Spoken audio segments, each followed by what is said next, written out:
இச்சபைதனில் இருக்கும் மன்னர் மன்னவர் வாழ்த்திரவாமல் இருப்பது இதுவென்னது ஜெயமோ. இச்சபையில் இருக்கக்கூடிய மன்னாதி மன்னர்கள் ஒருவரும் பேசாமல் இருக்கின்றார்கள். இவங்க இப்படி இருக்கிறத பார்த்தா எனக்கு ஒண்ணு தெரியுது. மதுவதை உண்டார் மர்கட மதை போல் சதிசை சகுனியின் சூதோம் விதியின் தீதோம் இதுவென்னது ஜெயமோ. ஒரு குரங்கானது வேகமா ஓடி வந்ததான். ஓடி வந்து பனைமரத்தில் ஏறிச்சான். பனைமரத்தில் வெண்மது கட்டி வச்சிருந்தாங்க. கல்லு ஏறின குரங்கு கல்லு குடிச்சது. ஏற்கனவே குரங்கு கையில சேஷ்டம் அதிகம். அது குடிச்சது கல்லு. பனைமரத்துக்கு அடியில பூனை கஞ்சல் புதார் இருக்குது. குடிச்சிட்டு கல்ல குடிச்சிட்டு மரத்தை முடிச்சு ஆட்டலாம் நாட்டுச்சான். பாவம் மேல இருந்து கீழே விழுந்துதான். கீழே இருக்கிறதே பூனை கஞ்சல் புதார். பூனை கஞ்சல் பட்டா எப்படி இருக்கும்? அந்த மாதிரி குரங்கை போல் இருக்கின்றான் சகுனி. அவனுடைய பேச்சால் என்னோடு பேசாமல் இருக்கின்றார்களா?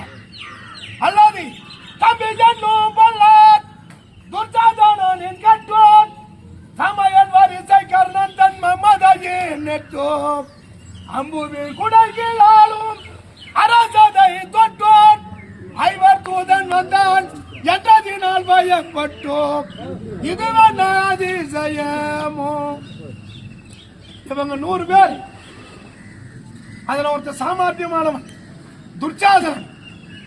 ஒரு வீட்டை கொளுத்துனா கொளுத்துவான், பெண்களை இழுத்துவான்னா இழுத்து வருவான், சாலை அவர்னா வைப்பான். அப்பேற்பட்ட தம்பி துர்ச்சாதனன் இருக்கின்றான், அண்ணன் மாவீர கர்ணன் இருக்கின்றார் என்ற மமதியால் என்னோடு பேசாமல் இருக்கின்றார்களா? இந்த நாடு எப்படி சம்பாதித்தான்?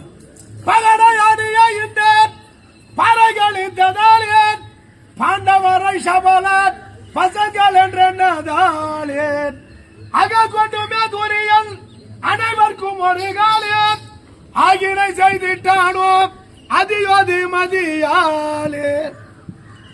பெண்கள் ஆடக்கூடிய பாட்சிகையை ஆடி இந்நாட்டை அரசாட்சி செய்து வருகிறான். அப்படி கண்ணன் தூதா வருகிறானே என்று அச்சம் கொண்டு என்னோடு பேசாமல் இருக்கின்றானா? அல்லாது நேற்றைய தினம் சித்திராஜானின் கையில் சிக்கப்பட்ட வலிப்போன் செழிக்கும் வீராடன் மாட்டை துரத்தி வந்த சலிப்போம்.